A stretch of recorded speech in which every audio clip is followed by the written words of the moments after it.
You don't need any introduction. Your name is a brand. It's already a brand. It's a brand for innovation, for ambition, for a perfume. Yes, yes. This is the agreement that you made with the Arnault family a few hours ago. I mean, really, it brands itself. Yeah. And you are the origin of PayPal, Tesla, SpaceX, to name a few, and even OpenAI. So,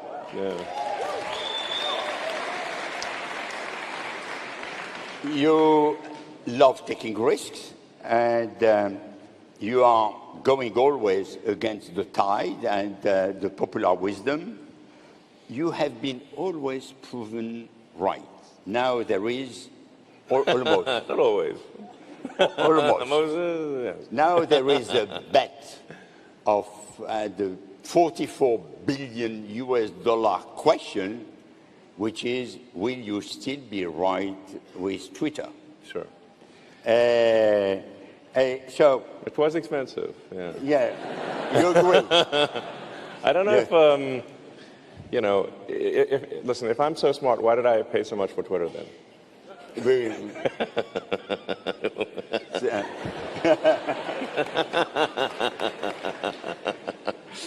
So, as I'm not a journalist, I'm not trying to get headlines and to have provocative response and to make a scoop. But nevertheless, if you wish to do that, it is authorized. Okay, great. So we are expecting that you will really make the show, because everyone comes here to see you, to listen to you, and to get some of the magic that you have. All right. Well, I'm honored that you all want to listen to what I have to say. It's great to see the crowd, and I don't know, you guys seem awesome. So. But you told me that you would like. You said that you would like to speak in French. Oh my goodness. Zut alors. Bonjour Paris. Bonjour Paris. So, there are some people who believe that you are a genius, and there are some who believe that you are evil. So, well, I mean, you can be both. I mean, you could be an evil genius. That's not, So you will tell us what you are, or you will let the people draw their own conclusion? I am definitely not evil. What's it? Tell me. What is the thing that you have ahead of your... Yes, if you look carefully, you can see an angel's halo on my head. And the wings, it's subtle, but... where are the wings? Yeah, they're difficult to see, but if you look carefully, they're right there. Yeah, small wings. Yes. So, yeah, hopefully not evil. Aspirationally not evil. Yeah. Okay, so... That wasn't convincing. Elon, you have done a lot of operation. You have created a lot of companies. The most important question for everyone is, what the hell is driving you? Why are you so obsessed by new operation, new creation, new things to do? Yeah, crystal meth is the answer. If you think Red Bull gives you wings, so man, that quote's gonna probably sting. Yeah, just kidding for the record. Well, I think the companies still have a lot to do for their core mission. For electric vehicles, sustainable energy, still less than 1% of the global fleet is electric. So you've got about 2 billion cars and trucks on the road, but still less than 20 million are electric at this point. So there's still a long way to go for sustainable energy, for sustainable energy generation. So this, the Tesla mission I think we've made a lot of progress, but still it's a lot more ahead. Then SpaceX, the goal is it's a big goal, but we want to try to make life multiplanetary, to extend life beyond Earth, and I think this is important for a number of reasons, but yeah, there's the sort of defensive reason of ensuring that the light of consciousness does not go out. And if I may, some of these questions, if I'm going on too long, you feel free to interrupt me. But No, you can. Okay. You can be long. Okay, so people do ask me, have I seen UFOs and aliens and that kind of thing, and I haven't, and I think I would have seen them by now. So it appears that we might be the only consciousness, at least in this galaxy, and if so, that's kind of a scary prospect, because it means that the light of consciousness is like a tiny candle in a vast darkness, and we should do everything we can to prevent that candle from going out. So, yeah.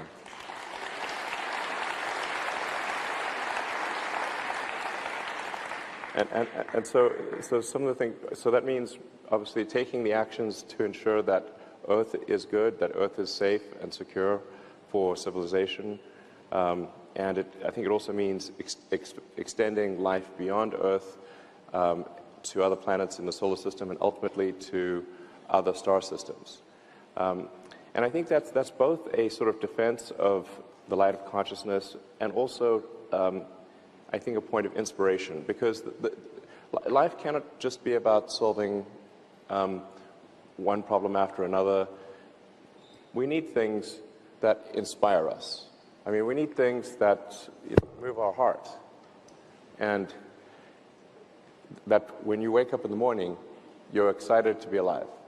And being a spacefaring civilization and making true the things that we see in the good science fiction movies, this is one of the things that I think can inspire all of humanity. Just like when the astronauts went to the moon in '69, it was something that, they said, for all mankind, and it really was something. You say to any human on Earth, what's like the most amazing thing that humanity has ever done? At least one of those things would be, we went to the moon, and so you want to have these inspiring things that make you excited to be alive and excited about the future. Yeah. And you had those thoughts and dreams when you were a kid, or this came much later on? Well, I didn't think I would be doing these things as a kid, that's for sure. I was interested in technology, and I read a lot of books. So I was obviously interested in science. I mean, this is hardly going to be surprising. I was interested in science fiction and technology. You have to tell the truth, because there is someone who is listening to you, huh? Yeah, my mom's right there. She can call me out on this if it's not accurate. But so I guess the thing that was maybe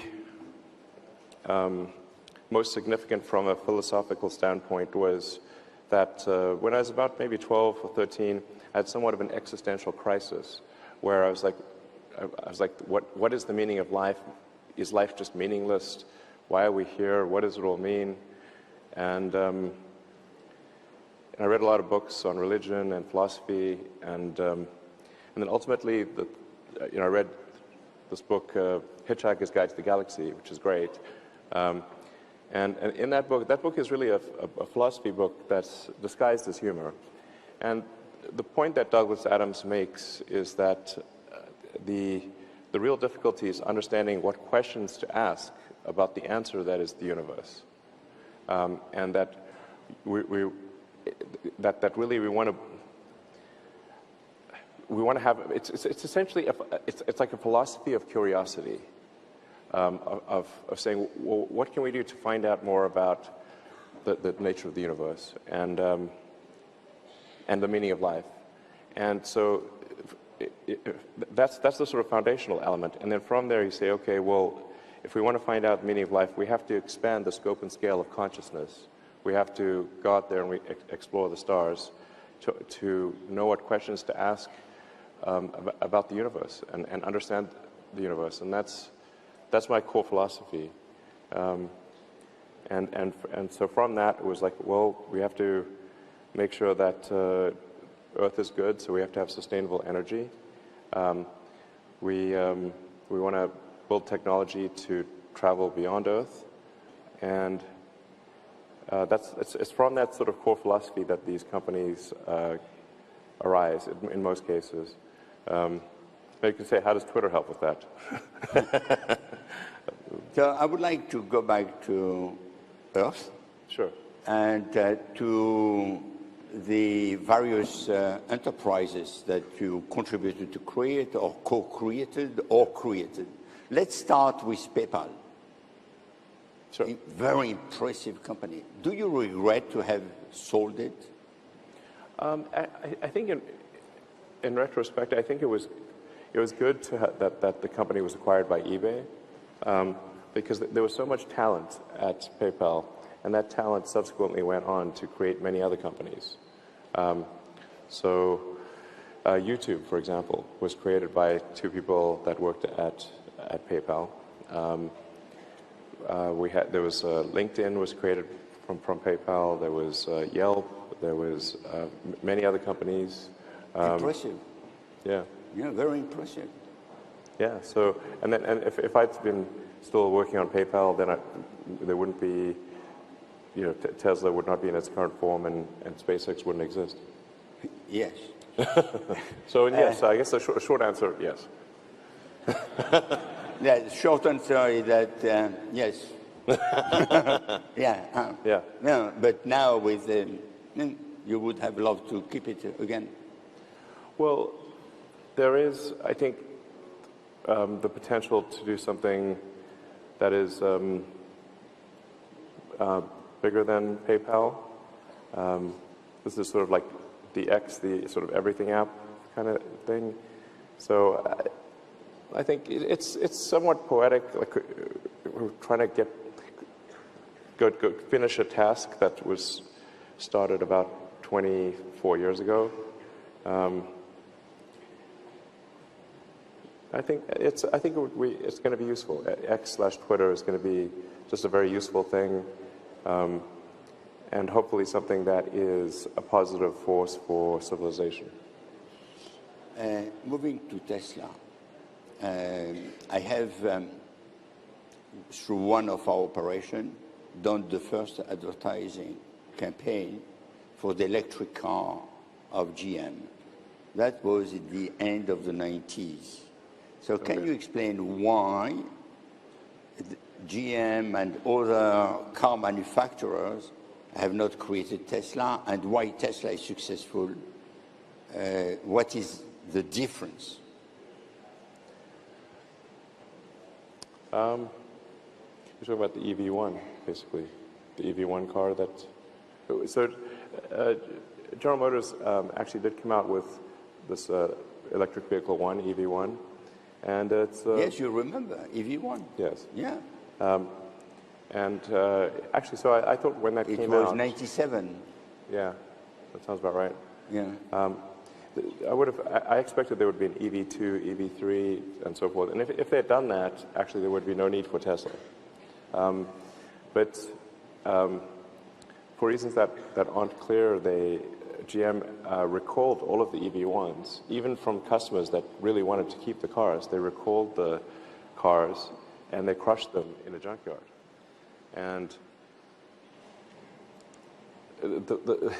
it still blows my mind that they did this, because the people who had the EV1s, they loved the car so much, they held a candlelit vigil at the junkyard where the cars were crushed.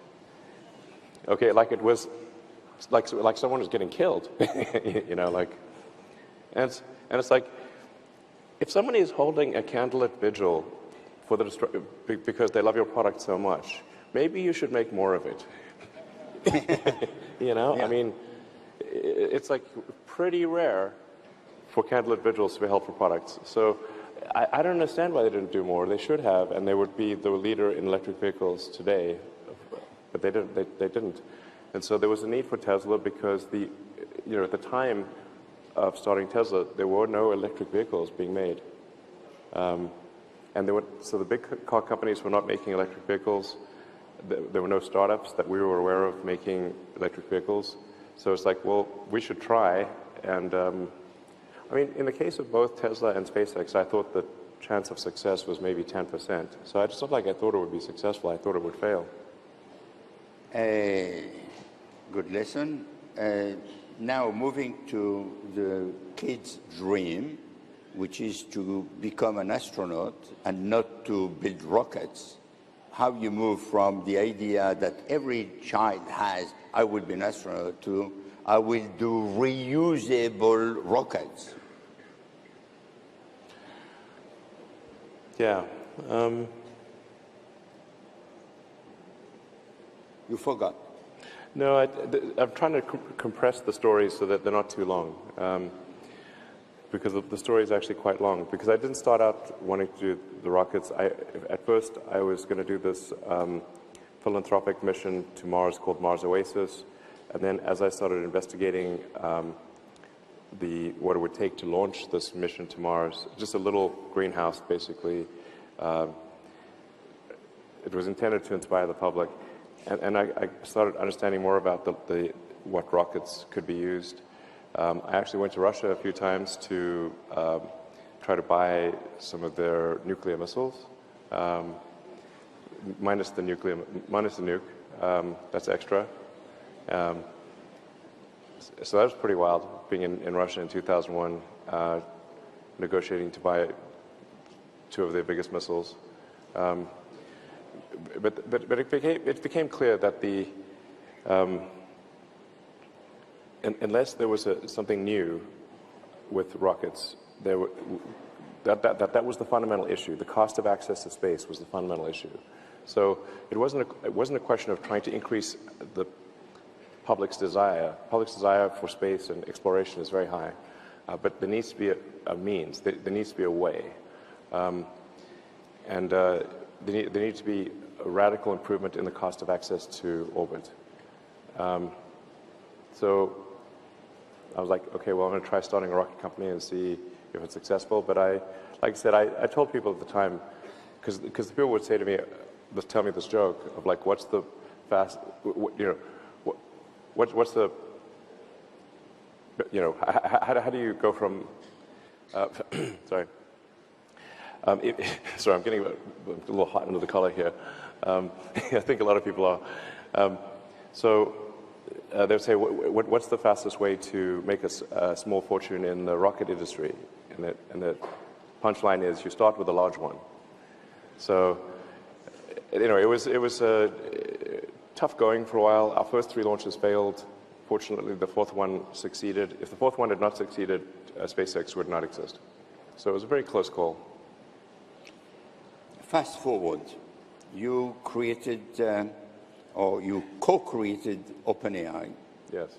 ChatGPT has been incredibly successful. It's the fastest growing ever story. And after having created OpenAI, suddenly you say, we should have a pause. Some people say, it's because he has not done it. Well, I mean, I didn't think anyone would actually agree to the pause, but I thought just for the record, I just want to say I think we should pause. I didn't think that Why do you want we should pause? Well, I think there's a real danger for digital superintelligence having negative consequences. And so if we are not careful with creating artificial general intelligence, we could have potentially a catastrophic outcome. So now I think there's a range of possibilities. I think the most likely outcome is positive for AI, but that's not every possible outcome. So we need to minimize the probability that something will go wrong with digital superintelligence. Yes. So I'm in favor of AI regulation because I think advanced AI is a risk to the public, and anything that's a risk to the public, there needs to be some kind of referee. That referee is the regulator, and so I think that my strong recommendation is to have some regulation for AI. Some regulation for AI? Yes. Which is what you want also for Twitter? I'm not sure. Regulation, I guess. There's plenty of regulators. Sure. Okay. So speaking about Twitter, you have made a big bet on Twitter. You said it a few minutes ago that you paid too much.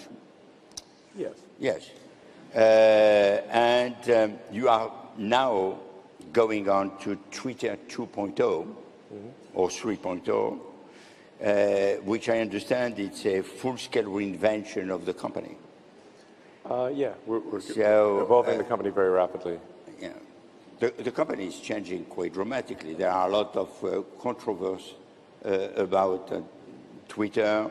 So I have, in fact, three very quick questions. The first one is, why have you decided to acquire it?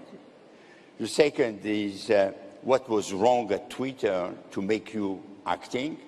And the last one is, not the last of the three, because there are many other questions, is why do you believe that you will be successful? And you will be. Huh, well, thanks. I can't imagine that you will not be. Well, thanks. Well, obviously I was on Twitter as a major user, and even before the acquisition closed, my Twitter account was the most interacted with account in the world. So I guess I'm pretty closely attuned to what's going on with Twitter. You know, I get a feel for how is it shifting one way or the other. And generally I was concerned that Twitter was having a negative effect on civilization, that it was having a corrosive effect on civil society. And so that, you know, anything that undermines civilization, I think, is not good. And, you know, go back to my point of, like, we need to do everything possible to support civilization and move it in a positive direction. And I felt that that Twitter kept moving more and more in a negative direction. And my hope and aspiration was to change that and have it be a positive force for civilization. It is not perceived like this. People are very happy to listen to that approach, but the perception is very different. Well, I think it depends on, I mean, I think if somebody is a regular Twitter user, I think most people would say that their experience has improved. We've gotten rid of 90% of the bots and the scams and the various bad things that were happening. We've gotten rid of, now at this point, I think 95% of the child exploitation material that was on Twitter, which was a shock to see, the amount of that. That was really terrible. Some of that had been going on for 10 years and no action. So I think we've done a lot of good in that respect. And then I think we've also done things like we have open sourced the algorithm, so we're trying to be as transparent as possible. So Twitter is the only social media company where you can see the actual code of the algorithm. So it's not like some secret black box. Yeah.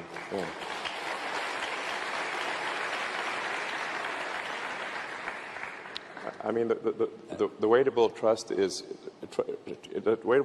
not take my word for it. It's let's show you exactly how it works and full transparency. And we're also going to be showing, like, if your account is in any way affected by the Twitter system, you can see it clearly. Just, you know, moving in, I think, a good direction. I think the recommendation algorithm, you know, I don't want to go on too long for Twitter, but I think it's actually quite good, and that those who are on the Twitter system, I think, generally think it's good. we are seeing all-time highs in usage. So at least, for the public out there, they are using the system more. So we're seeing pretty significant week-over-week growth in usage. So the public is speaking with their time, and if they're putting their time on Twitter, that's a very good signal. So that's very positive. What would you say to advertisers who left Twitter to convince them to come back?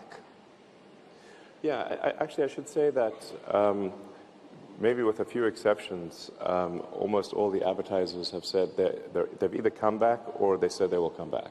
So actually, I feel pretty optimistic about the future.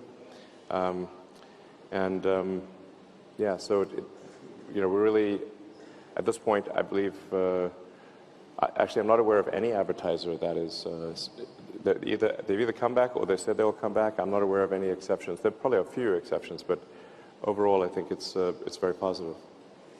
Good. So we will have now a broader conversation. We will ask Christelle Edeman from Orange, the CEO of Orange, to join us, as well as Antoine Arnaud from LVMH, and Asmita Dubey from L'Oréal. We have to move in order that they add the chair, so come here.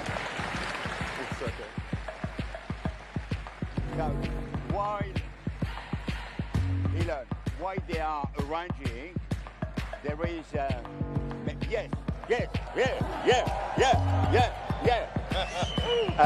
there is one question that I would like to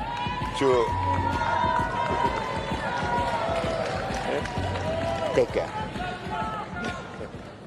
So finally, we are all together again. I had another question, but I will save it for later, and I will give the floor to Christelle Edeman, who is the CEO of Orange, and she is very much excited about putting some harsh, difficult question to you. Let's go. I'm not sure that's so difficult. But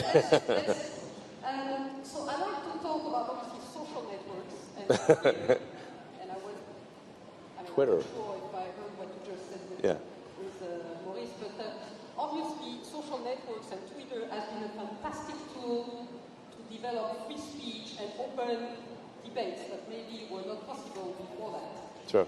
Now, there's also another side of it, which is that there can be some disinformation, fake news, propagated. Fake news? What? That's crazy. Fake news, yeah. Believe it or not. I don't believe You it. believe that? Wait, Believe it or how do I not. know this is real? Now the question is, and actually I think there's a flip side indeed to social networks, and there's a code of conduct that the EU has proposed for disinformation. Okay. And recently Twitter just decided to walk away from it. So is this because Twitter doesn't respect the fact that information needs to be moderated, and actually you've been pretty vocal on content moderation. So just what are your thoughts on that? Well, I'm generally a fan of that we should have free speech as much as possible, as much as is allowed by the laws of any country. So, I think that, say, for France, we should allow things that are allowed by law, and if the people want the laws to be different, then pass a different law, and we'll adhere to that law. But for Twitter to go beyond the law, that doesn't seem quite right to me. I think we want to allow the people to express themselves, and really, if you have to say, when does free speech matter? Free speech matters, and it's only relevant if people are allowed to say things that you don't like, because otherwise it's not free speech. And I would take that if somebody says something potentially offensive, but that's actually okay. Now we're not going to promote those offensive tweets, but But I think people should be able to say things, because the alternative is censorship, and frankly, I think if you go down the censorship route, it's only a matter of time before censorship is turned upon you. So that's why it's important. In the U.S., you've got the First Amendment, Freedom of Speech Amendment, and you say, like, why did they do that? Why did they pass that amendment? It was because they were not able to say what they wanted to say in the countries that they came from, and they wanted to make sure that they could say what they wanted to say. So I believe in freedom for the people to say things, and that even if somebody said that it's actually in some ways a sign of health if people are able to, if someone you don't like is able to say something you don't like, rather than try to suppress that, you say, like, you know what, that's a good sign, because that means I can say things and that person will not like what I say, but I can still say it. And that's a really big deal.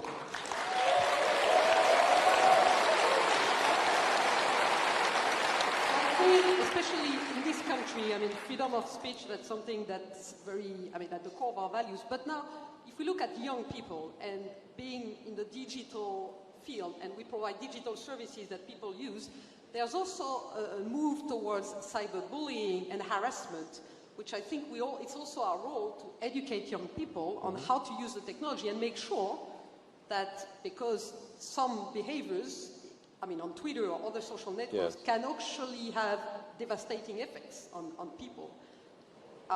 Is Twitter doing something about it, or would you be willing to engage with other players? Actually, at Orange, we do a lot in that space. Sure. That's true. I think Twitter is for sure willing to engage with others, and as I said, the overarching goal is to have Twitter be a positive force for civilization, and if you're on the platform and you're being harassed or bullied or whatever, obviously that's a negative experience. What we're doing is we call it sort of freedom of speech, but not freedom of reach, which is that yes, you can say offensive things, but then your content is going to get downrated. So if you're a jerk, your reach will drop. So, yeah, I think that's the right thing. Antoine, I don't know if you will be competing with L'Oréal to launch the future fragrance for Elon Musk and the brand, Musk, so you have to compete very hard. Yeah. But maybe, I know that you had already the lunch, but there is now the dessert, so you can put your question. All right. First of all, in the name of Le Groupe Les Échos Le Parisien, thank you very much for being here. Yeah. This group is a co-host of VivaTech, and it's great to have you and welcome. I like it. So, change of subject from Twitter. At LVMH, our oldest maison is called Clos des Lambrais. I saw you enjoyed good wine. Yeah. It's 650 years old. Wow. Louis Vuitton was founded in 1854. Our most ancient American maison, Tiffany, was founded in 1837. The sum of the years of existence of all our maisons at LVMH is 8,393 years old. Wow. Tesla is a teenager, right? Yes. 19 years old. Yeah. And its market cap is already higher than LVMH. So it's not a question of age. Yeah. So First question, how much longer are you going to make us look so bad? Second question, more serious. Do you feel the creation of value is more challenging in traditional or innovative business? Well, first of all, it's an honor to be here and speak with you, so thanks for having me. Evaluations are a strange thing, because sometimes I've said, hey, I think the stock price is too high at Tesla, and then the stock price goes up. I'm like, okay. So if you tweet, is it going up or down? No, the crazy thing, when I've tweeted, I think the stock price is too high, almost always it goes up.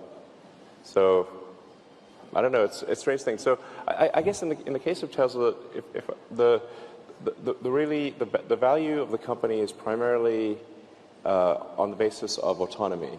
So, in my opinion, because if you look at our total vehicle output, it's it'll be almost 2 million vehicles this year or something like that. But that's still only 2% of total vehicle production. So then why is our market cap so high?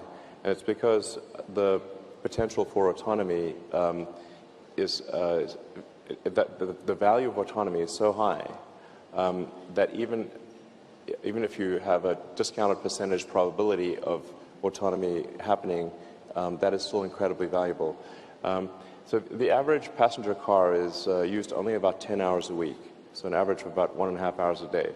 But if you have an autonomous robo-taxi, the utility might be 50 or 60 hours a week out of 168 hours. So now you've got a vehicle that costs the same but has 5 times the utility. So it's so gigantic a change that that's really, I think, the main driver of our value.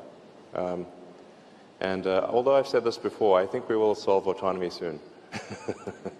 Did you expect that Tesla will be at this level of market cap? No, I did not expect Tesla would be at this level of market cap. Because it's just extraordinary. Yeah. Unfair, by the way. I mean, I don't set the price, so... Yeah, you don't set. Maybe just another quick question. I tried Midjourney the other day. Yeah, Midjourney's amazing. Right, and I asked the software to make a Louis Vuitton advertising campaign with only 2 words. So here it's a bad question for you, Maurice. Yeah. Right? If you want to put me out of a job... That was my question. Do you feel this advertising production industry is going to be threatened by AI? Be careful. Be careful. Not at all. It's totally safe. I mean, AI is definitely going to be a massive disruptive force. I mean, AI is probably the most disruptive technology ever.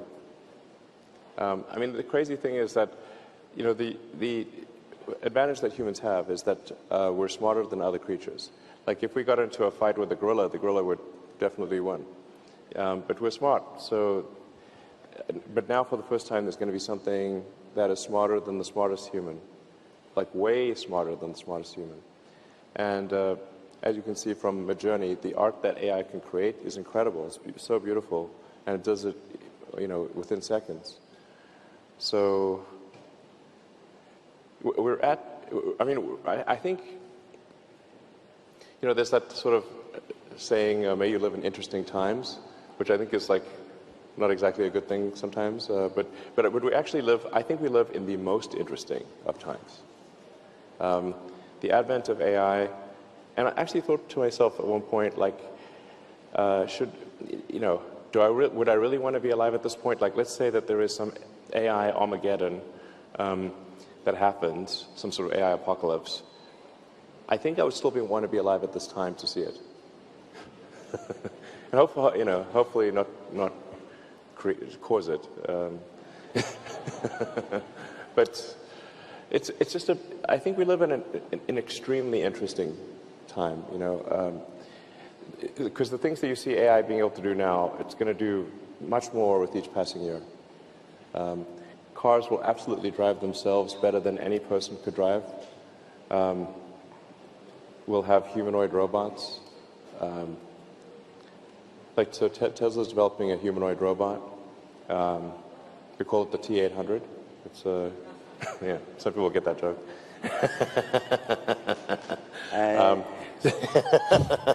It's a Terminator.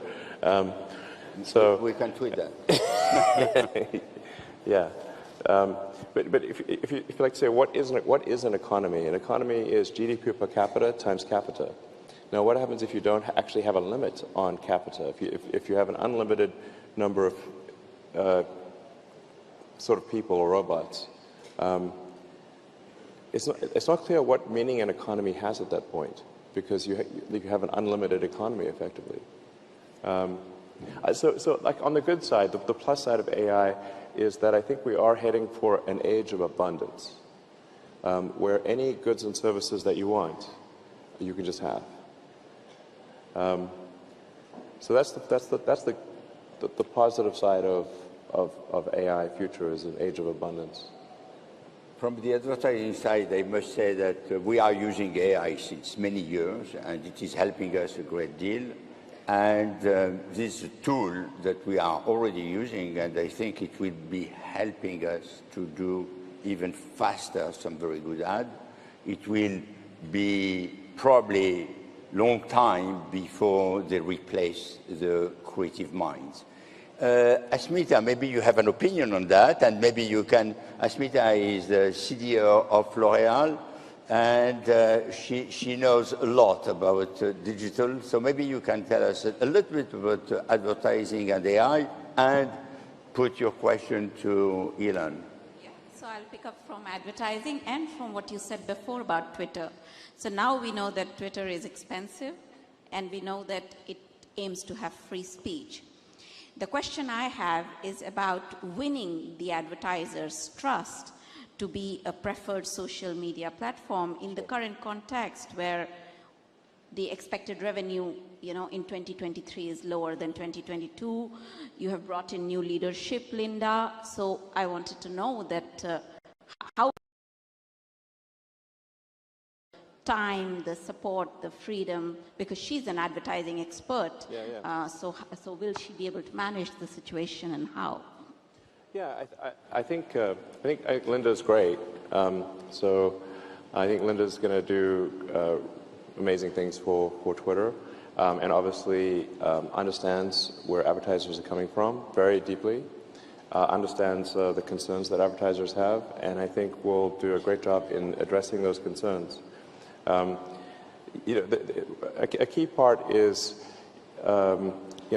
say like if you're an advertiser, what content do you want to appear next to?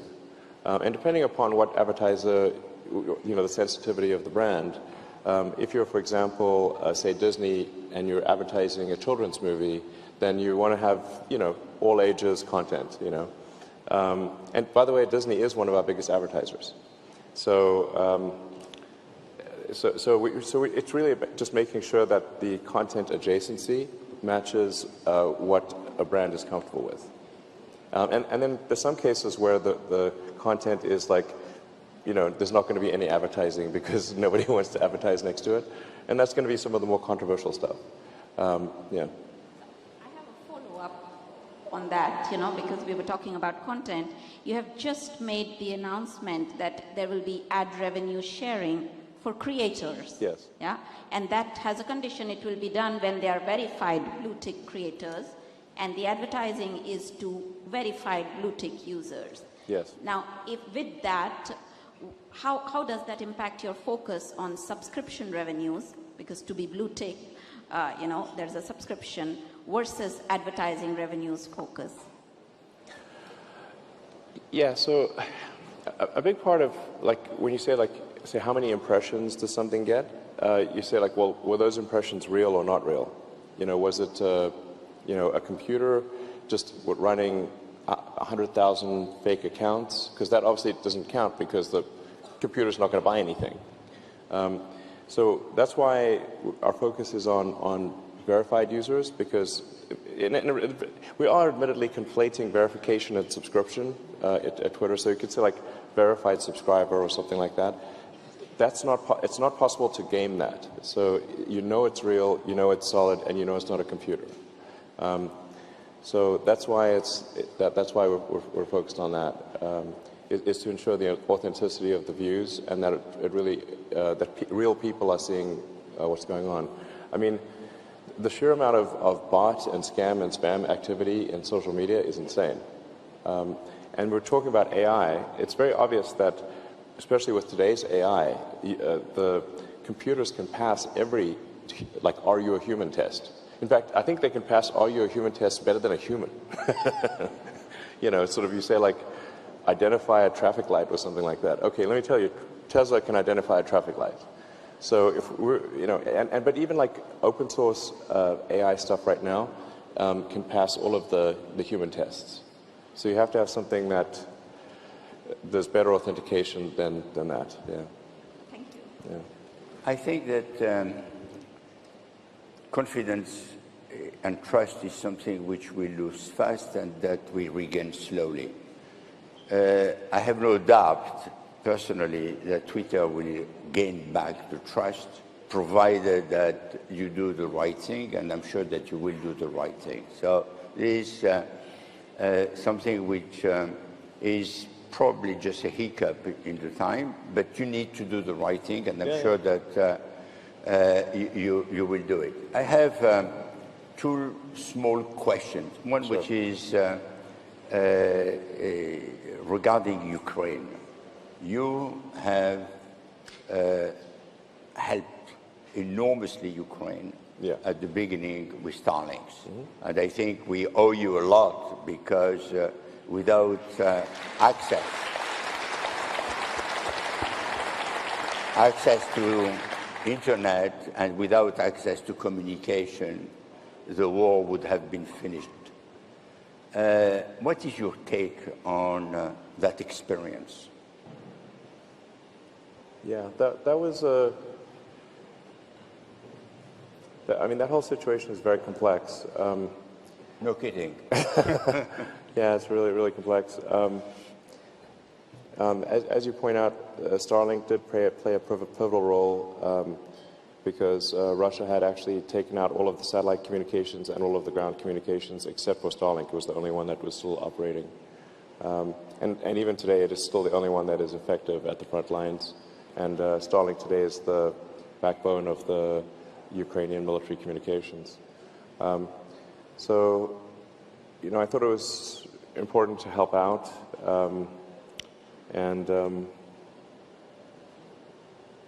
But I do hope for some kind of resolution soon, because I think it's terribly sad that the flower of the youth of Ukraine and Russia, who don't want to be there, that they're dying in trenches right now. And I sure hope we can figure out some means to peace soon.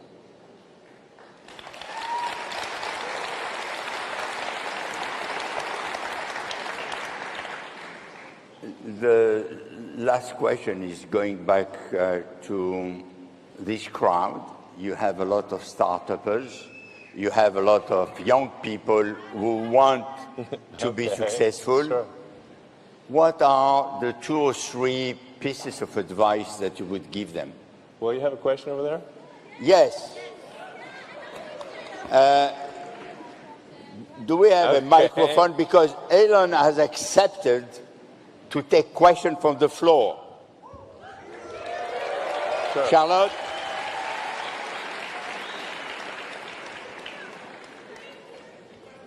Allez, un microphone. Donnez. Allez, prenez-le de l'autre côté. De l'autre côté. Allez, go. You have the mic, you go. Yes. Okay. Hello. I don't know why you got the mic, but please go. All right. So I had a question about all of your different companies and projects in the past 10 years. There's a pattern that I've seen to have identified. Short question. Every single one of your companies would work a lot better on Mars than on Earth. Like Sure. It's really hard to make a big vacuum on Earth, but on Mars it's a lot easier. Sure. Same for Tesla, electric cars, obviously the only one who can Yeah, work yeah. there. And I mean, SpaceX is obvious. Okay. Yeah. Give the mic back. Yeah, me and Mars should get a room, basically. I love Mars.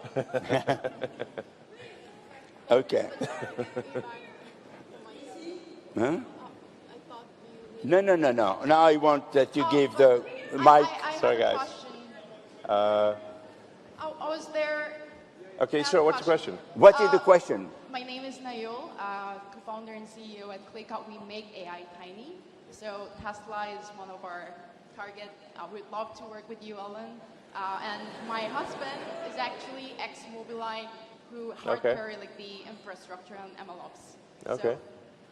So, Okay, sure. this is Oh! Okay. One last question. Sure. Oh, more. Guys, whatever. Yeah. Okay, I'm fine go. with it. However long you want to do it. No, no.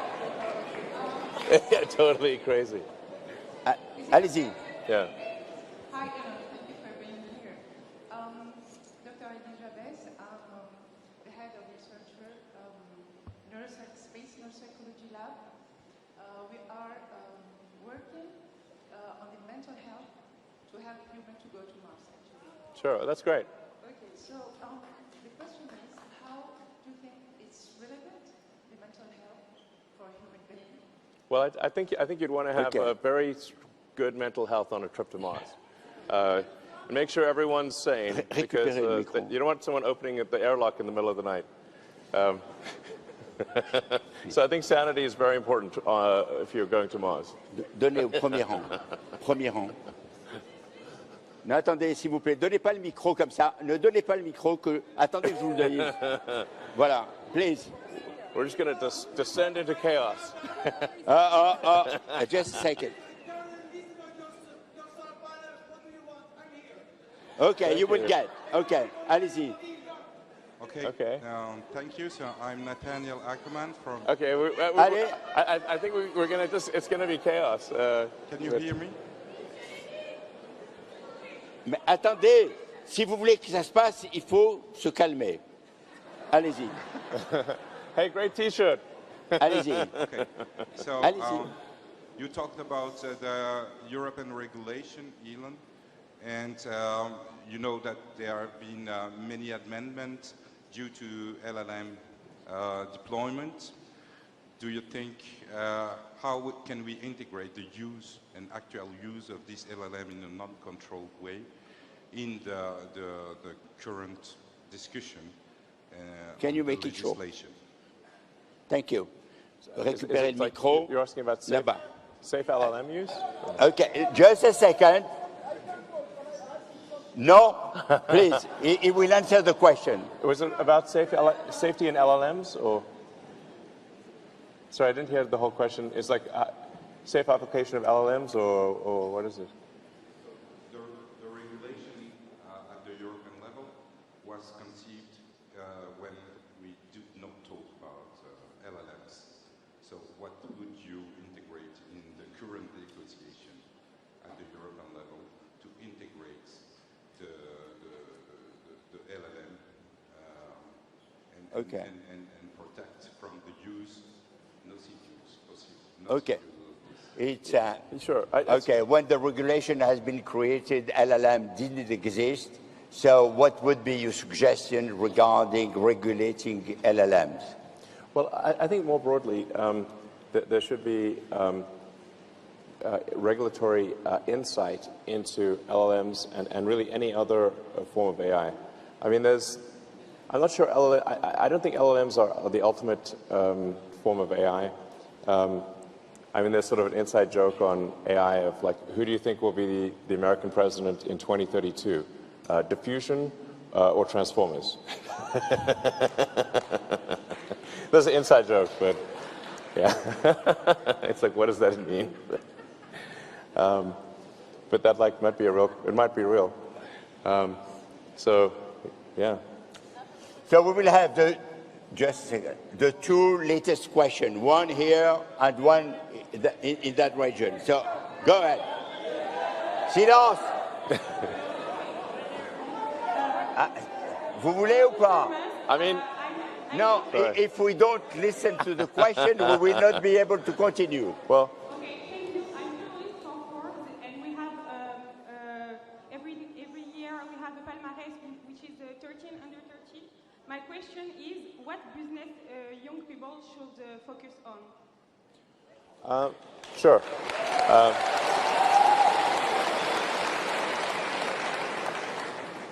Well, I think generally, I think it's important to focus on something. Attendez.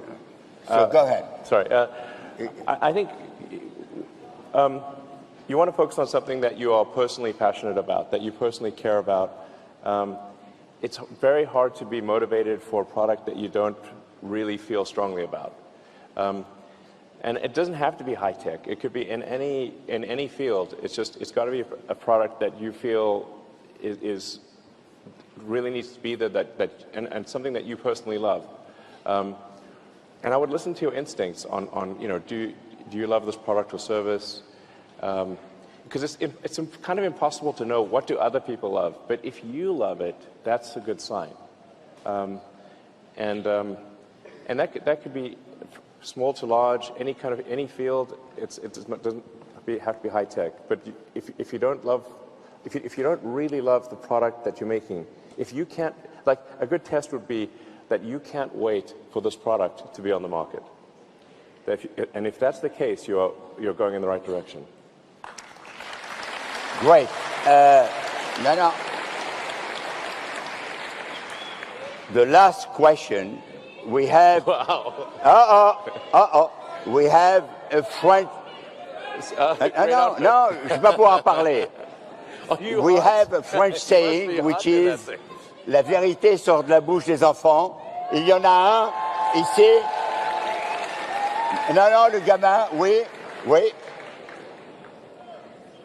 No, you. No, the kid. Ah non, c'est pas vous, c'est le gamin. Non. En français. Okay. Qui pose ses questions en français.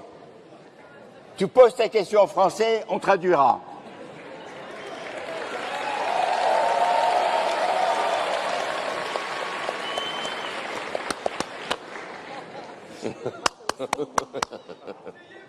Non, tu poses la question, toi. N'aie pas peur. He is asking for Neuralink and about the human testing, and he is very excited. When do you think that we will be able to start testing in our virtual world, Victoria VR? Sure. Well, so Neuralink is, first of all, I want to assure everyone who may be worried about Neuralink that you will see Neuralink is going to be a fairly slow process because anything that's done in humans, it's very slow. So sometimes people think that this suddenly we're going to be chipping everyone's head, and then before they know it, everyone's connected to the internet, and then we're in trouble with your brain. So it's going to happen very slowly. Hopefully later this year we'll do our first human device implantation, and this will be for someone that has sort of tetraplegic, quadriplegic, has lost the connection from their brain to their body, and we think we should be able to. That person will be able to communicate as fast as someone who has a fully functional body. So that's going to be a big deal, and we see a path beyond that to actually transfer the signals from the motor cortex of the brain to past the injury in the spinal cord and actually enable someone's body to be used again. So essentially shunting the signals past the broken point and restore potentially full body use to someone that has completely lost the connection. And I mean, you can imagine, like, if, say, Stephen Hawking were alive today, what a profound change that would be. So that's our first application. And if it's looking like that, the first case will be later this year. So, yeah. Fantastic. Now, I would like a very, very warm round of applause to Elon Musk.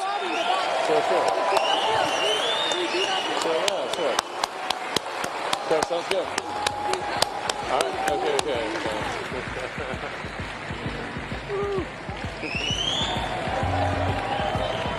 No. Thanks, guys. Okay, thank you. Thank you.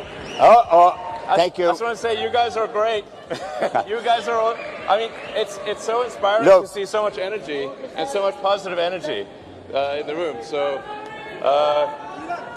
this is very inspiring for the future. Merci à vous tous. Thank you.